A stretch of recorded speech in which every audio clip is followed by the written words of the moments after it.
Fala galera, bem-vindos a mais um Papo 10 aqui pelo canal do Arquibancada Tricolor, em uma semana que o São Paulo começou perdendo do Vasco da Gama no sábado passado e terminou com a vitória por 2-1 contra o Criciúma na quinta-feira no Morumbi.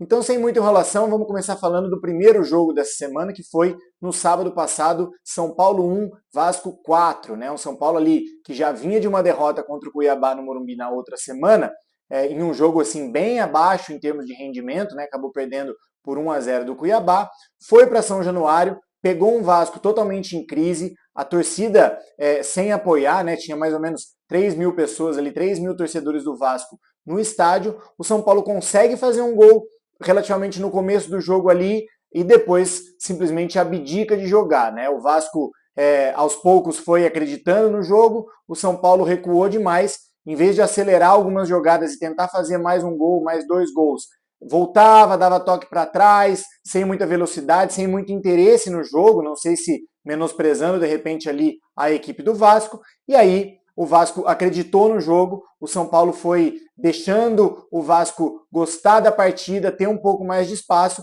e aí em uma jogada meio estranha ali que o São Paulo não conseguiu dar o combate, o Nestor chega um pouco atrasado no Watson, aquele bate-rebate, e um gol contra ali praticamente, o Gol Vinícius tenta tirar, e bate no Alan Franco, com um detalhe que eu não vi quase ninguém falando, mas na minha opinião teve até uma falta sobre o Alan Franco nessa jogada, né? O Verratti chega no carrinho ali, derruba o Alan Franco e pelo fato do Alan Franco estar no chão, justamente a bola que o Igor Vinícius vai tirar bate nele e acaba sendo gol contra. Mas isso não mudaria tanto o resultado, porque de fato o São Paulo já vinha apresentando àquela altura do jogo uma postura muito desinteressada e muito diferente do que até então vinha sendo a marca do Zubeldia no time, né? Aquela intensidade, aquela pegada, aquele foco do começo ao fim dos jogos.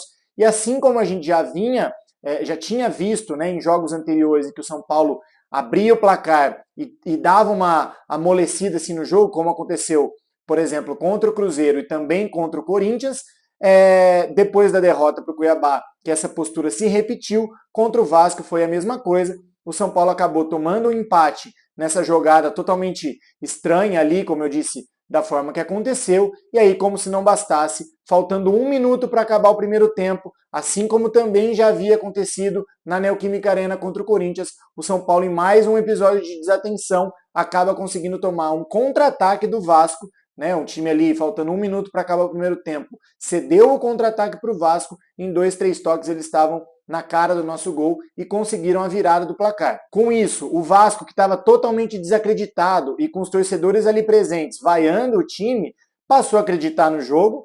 No intervalo, alguns torcedores do Vasco que estavam fora do estádio protestando, ao perceberem que o time estava ganhando por 2-1, acabaram até entrando no estádio. Aquilo mudou totalmente o clima do jogo, o clima da partida, que era de protesto, acabou virando apoio para o Vasco. Os jogadores entenderam isso e aí no segundo tempo realmente mandaram no jogo, né? O São Paulo não conseguiu acordar dessa postura mais sonolenta que estava no primeiro tempo e o Vasco com isso conseguiu fazer 3-1 e depois 4-1 em um jogo que o São Paulo foi de vaias para o adversário e de 1-0 a favor no placar para apoios e grito de olé da torcida do Vasco contra o São Paulo e aí uma derrota por 4-1. Bom, essa mudança de postura foi tão evidente que ao longo dessa última semana muitos torcedores começaram a especular, inclusive por meio de alguns veículos de imprensa, o que está de fato acontecendo, o que estava de fato acontecendo no São Paulo, né, para essa queda tão drástica de intensidade, de interesse mesmo no jogo. Muita gente falou em crise, né, em racha entre a comissão técnica e os jogadores, por exemplo, e isso já foi desmentido por muitos setoristas, né, inclusive aqui no Arquibancada Tricolor, e aí sobra, né, para a gente tentar analisar quais então seriam os motivos para essa queda de rendimento tão brusca, que não foi só no jogo do Vasco, né? O São Paulo não fez bons jogos contra o Inter, nem contra o Corinthians, nem contra o Cuiabá, e contra o Vasco acho que foi ali a pá de cal, né, da forma como foi. Então eu separei alguns pontos para a gente tentar ilustrar aqui o que pode ter causado.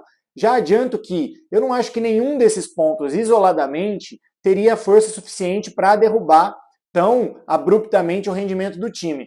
Mas na hora que você soma todos, Talvez isso seja uma primeira explicação, já que o próprio Zubeldia, na entrevista depois do jogo contra o Criciúma, desmentiu também, assim como os jogadores, qualquer crise, qualquer racha de relacionamento entre eles. O primeiro ponto que eu queria destacar é a questão do planejamento do São Paulo para o ano. Eu acho que o São Paulo já sabia, acho não, tenho certeza que o São Paulo já sabia que teria um calendário muito difícil, muito duro esse ano, porque além de ter a Copa América, que não ia paralisar o calendário brasileiro enquanto fosse disputada, o São Paulo vai competir em Campeonato Brasileiro, Libertadores e Copa do Brasil, que são 3 competições muito difíceis, então já sabia de antemão que teria um calendário muito difícil, e apesar disso, mesmo ciente das dificuldades, eu acho que errou em alguns pontos primordiais do planejamento. A primeira posição é a lateral direita. O São Paulo tinha 3 laterais direitos, né, segundo o planejamento colocava, que poderiam brigar pela vaga de titular, que seriam Rafinha, Igor Vinícius e Moreira, mas desses 3, o Rafinha já tem 39 anos, o Igor vinha de uma lesão muito grave no ano passado, não jogava há um tempão, e o Moreira a mesma coisa, além da lesão no joelho, é um jogador que sofre muito com a questão física, com a questão das contusões. Então, na prática, o São Paulo que alegava, né, dizia ter esses 3 jogadores para a mesma posição, na prática não tinha ninguém confiável, né? O Rafinha pela idade e os outros 2 pela questão física e por não jogarem há muito tempo.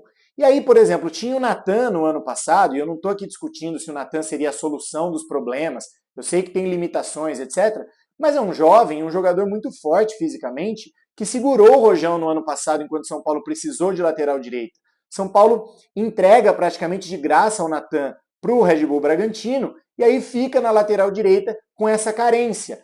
No jogo contra o Vasco, por exemplo, o São Paulo foi terminar o jogo com o Michel Araújo de lateral esquerdo. Não era nem como ala, era como lateral.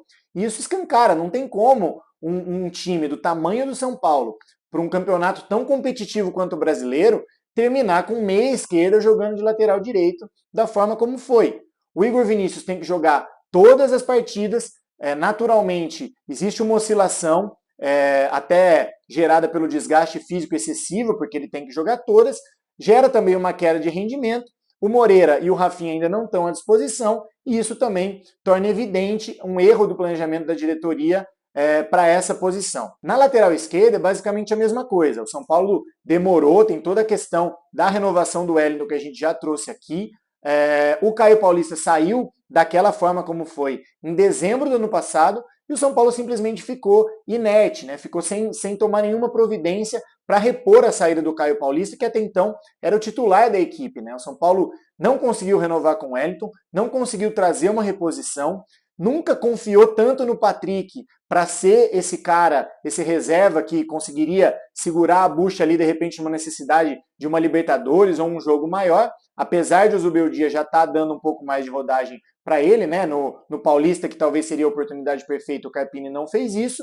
E aí também na lateral esquerda o Wellington tem que jogar todas, mesmo cansado, mesmo fadigado, desgastado. Isso gera também uma queda de desempenho, mais uma posição em que, para mim, a diretoria cometeu, sim, um equívoco na parte do planejamento. E a terceira posição, e a mais importante, que hoje o futebol, os jogos giram em torno ali do meio de campo, né? Para mim, os volantes, por exemplo, são a alma do time, claro, goleiro, centroavante, mas os volantes participam de todas as fases, né, do jogo, tanto ofensivamente quanto defensivamente. Aí, para mim, é a principal posição em que a diretoria errou mesmo no planejamento. Vamos lembrar que o São Paulo chegou a ter, por exemplo, Lisiero, Jegson Mendes, Gabriel Neves, Luan, Thales Costa. Todos esses jogadores foram dispensados, foram negociados pela diretoria. É lógico que isso foi avalizado, né, autorizado pelos treinadores que estavam na época, que não contavam tanto com esses jogadores, mas o São Paulo foi se livrando de volantes, assim, entregando, emprestando, fazendo negociações às vezes nem tão vantajosas, e aí só contratou o Bobadilla, que era um jogador que a gente sabia que seria convocado para a seleção. Também contratou o Luiz Gustavo, que já é um jogador com mais idade, né, 36 anos, e com características totalmente diferentes dos outros volantes que a gente tem no elenco, principalmente agora com o estilo de jogo do Zubeldia. O Alisson já era uma improvisação do ano passado, então não dá para dizer que o Alisson fazia parte de um planejamento para essa posição. E o Pablo Maia, que era o outro, nosso melhor volante ali até então, se machucou, é bem verdade, isso é um acaso, né? Não é algo que está no planejamento, Mas a gente já sabia que o Pablo, se não fosse vendido na janela do meio do ano, muito provavelmente estaria na seleção, assim como o Bobadilla. Então, o São Paulo, eu não estou dizendo que o Lisieiro, o Jackson Mendes ou o Gabriel Neves, por exemplo, seriam uma solução do problema. Mas o São Paulo hoje, já sabendo que o calendário seria assim, e já sabendo que o Pablo e o Bobadilla seriam convocados para a Copa América e teria aí quase 10 rodadas sem os dois, né, se não fosse a lesão do Pablo, não se programou para isso. Ficar somente com o Luiz Gustavo e com o Alisson, e principalmente considerando que o Luiz Gustavo já tem uma idade mais avançada, para jogar essa sequência tão dura de jogos de Campeonato Brasileiro, para mim é um erro. E aí, mais uma vez, assim como eu falei na questão da lateral direita e da lateral esquerda, para mim é um erro de planejamento e o São Paulo se viu nessa situação. Você só justificaria abrir mão de tantos volantes assim, mesmo sem entrar no mérito se seriam de grande qualidade ou não, se você tivesse na base jogadores já pedindo passagem e já quase prontos para assumir uma posição, uma necessidade de jogarem. E não é o caso. O Carpini, por exemplo, gostava muito do Ibali. O Ibali não foi colocado em nenhum jogo. O Dorival gostava do Negrutti. O Negrutti foi relacionado em algumas partidas, mas depois também não teve sequência. O Zubeldia, pelo que consta, ele gosta do Guilherme Batista, que é o Fumaça, mas que também não foi relacionado, não jogou. Então, na prática, o que aconteceu? O São Paulo esvaziou essa posição, negociou todos os jogadores que tinha, não preparou os jogadores da base para assumirem esse papel, e os que continuaram lá era ou o jogador mais velho, ou o jogador que seria convocado, ou o Alisson, que já era uma improvisação do ano passado, que deu muito certo, é verdade, mas não fazia parte do planejamento. Então, isso para mim escancara alguns erros de planejamento que a diretoria teve, e para um clube do tamanho do São Paulo, e com as pretensões que o São Paulo tem para esse ano, uma temporada tão importante com Libertadores, etc., não tem como negar que isso foi um erro, e nessa sequência, com desfalques, sem tantos jogadores, com suspensão, como por exemplo foi o Alisson contra o Vasco, óbvio que isso reflete em uma queda de desempenho, como a gente viu. Além desse fator do planejamento, duas outras condutas da diretoria que eu acho que contribuíram para essa desmobilização do time nessa situação, né, nessas 4 rodadas anteriores foram, primeiro, a questão do aumento dos ingressos. Isso a gente já vem batendo aqui bastante desde que a gente ficou sabendo. Não dá para o São Paulo presentear a torcida, né? Óbvio que, ironicamente, a torcida que vem conduzindo o time há tantos anos, não dá para dar um presente para a torcida aumentando o ingresso. Isso não faz o menor sentido. São Paulo gosta ali de dizer que é a torcida que conduz, a torcida o mais popular, que tem o setor popular e etc. E aí vai lá, aumenta o preço dos ingressos. Não dá para pensar só na questão da receita, que também é bastante questionado, porque você aumenta o preço, você diminui a quantidade de pessoas, será que a receita fica maior? Né? Mas mesmo assim, acho que um clube de futebol que estava nessa pegada da torcida ajudar tanto, não pode cometer um negócio desse nessa altura da temporada. Né? O apoio da torcida é muito fundamental para que o time do São Paulo, que é um time muito mais coletivo do que individual, se mantenha sempre numa rotação alta, numa intensidade alta. Então, na hora que a torcida vai em menor número para o estádio, mesmo que tenha o ímpeto de ajudar, de gritar e cantar e tudo mais, 28 mil pessoas no Morumbi, como por exemplo foi a média dos últimos jogos, bem abaixo do que vinha sendo, não faz aquele barulho, não tem a mesma atmosfera, o mesmo calor para passar para os jogadores. Então, isso fatalmente também reflete em uma queda de rendimento.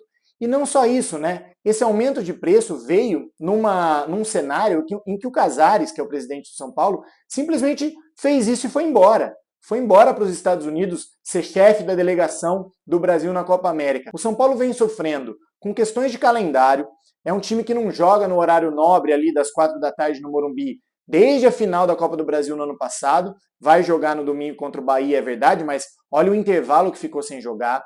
Tem questão de erros de arbitragem que nunca foram muito bem esclarecidos, questão de escala de árbitros que para o São Paulo parece que sempre colocam o mais despreparado, o mais novo ali, o mais novato para apitar. Isso obviamente também reflete na questão de alguns erros, algumas decisões de arbitragem bastante questionáveis.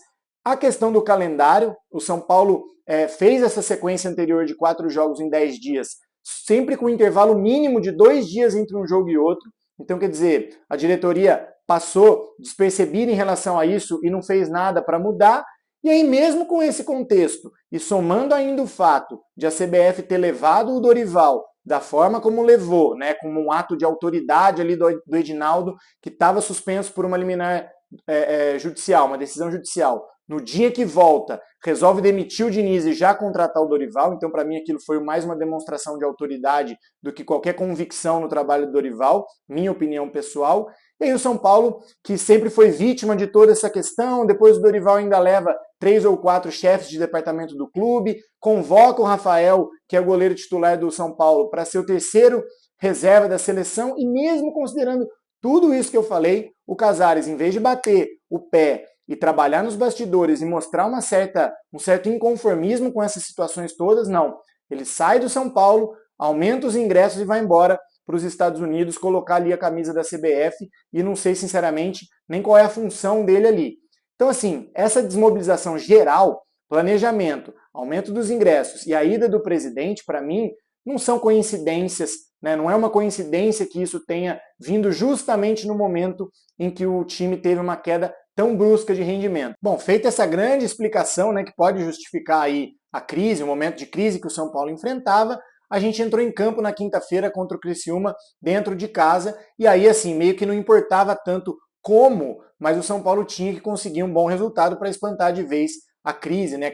Aqueles 4 jogos sem vitória, né? Foram 2 pontos em 12 disputados, e o São Paulo foi a campo com força máxima e conseguiu conquistar a vitória sobre o Criciúma. Então, diferente de outros jogos que também tinha conseguido abrir o placar cedo, como Cruzeiro, Corinthians e também o Vasco, o São Paulo não recuou imediatamente quando fez o primeiro gol e continuou ali pressionando e acelerando para fazer mais gols. E não à toa saiu logo ali o segundo gol. Então, se a gente pegar esse primeiro recorte do que foi o jogo, essa primeira parte do jogo que o São Paulo consegue fazer o 2-0, eu acho que a gente conseguiu se aproximar mais daquilo que eu entendo que seja o DNA ideal do São Paulo, que é a competitividade, a intensidade do começo ao fim. Mas depois do segundo gol, e aí é até relativamente compreensível, é natural que isso aconteça, o time deu de novo uma baixada no ritmo. Começou controlando o jogo, começou tocando bola, vendo se o Criciúma saía um pouco. No primeiro tempo não sofreu grandes sustos, né? O São Paulo de fato conseguiu controlar esse jogo e segurar o placar, mas essa postura de mais moleza e mais desinteresse no segundo tempo voltou com um pouco mais de força, e o São Paulo teve um momento ali, aquela bola que o Alan Franco tira quase em cima da linha, que flertou novamente com o perigo, né? Se o Criciúma faz um gol ali, por exemplo, poderia ter mudado a história do jogo. Então acho que o São Paulo, nesse jogo contra o Criciúma, como eu disse, mais importante até do que o desempenho, era o resultado, precisava ganhar de qualquer jeito. Mas dividindo o jogo em 2 recortes, o primeiro do início do jogo até o 2-0, acho que foi legal, o São Paulo conseguiu competir em alta rotação e acho que tem que ser por aí para a gente conseguir grandes coisas, entendendo que o time é muito mais coletivo do que individual e que o elenco, homogêneo da forma que é, tem que fazer todo mundo se doar 200% e depois qualquer coisa faz uma troca. Mas no segundo recorte, depois do 2-0, principalmente no segundo tempo, eu acho que o São Paulo de novo, talvez naquela ideia de se poupar um pouco, de controlar o resultado, já pensando na sequência que vem pela frente, começou a desacelerar demais. Chegou um momento que o Criciúma começou a gostar do jogo, quase fez o primeiro gol, e aí a gente tem que falar, né? Faltando 1 minuto para acabar, o Jandrei vai bater um tiro de meta, entrega um gol, e aí o que era festa virou drama, né? Como dizem, e o São Paulo quase que cede o empate ali. Imagina como isso seria para um time que vinha já meio que ali cambaleando, ensaiando uma crise, né? Nesse ponto, aliás, longe de mim querer fazer caveira de ninguém, muito menos do Jandrei, respeito muito a história que ele tem, ser humano e etc. Mas assim, tá claro que não é o goleiro ideal para que o São Paulo fique ali, né? Dependa dele. O São Paulo perdeu o Rafael para a seleção, é verdade, todo o contexto, a questão do Dorival ter chamado, etc. Isso é uma coisa. Agora, o Jandrei, infelizmente, ele tomou 8 gols em 4 ou 5 jogos, né, que ele jogou agora, então aumentou muito a média de gols sofridos, embora muitos deles não tenham sido culpa direta do Jandrei. Agora esse, assim, francamente, um goleiro para jogar como titular do São Paulo Futebol Clube, vai bater um tiro de meta, que você consegue pegar a bola e colocar onde você quer ali no campo, tirando de buraco, tirando de morrinho, qualquer coisa, e você consegue chutar o chão, bater um tiro de meta ali que avança 10, 15 metros e o cara domina a bola e faz o gol, quase recoloca o outro time no jogo, quase custa a vitória, cara, é muito difícil de você olhar para isso e não criticar, ainda que seja uma crítica estritamente profissional. Eu sinceramente acho que o Jandrei não está à altura de assumir essa posição do São Paulo, uma posição tão importante.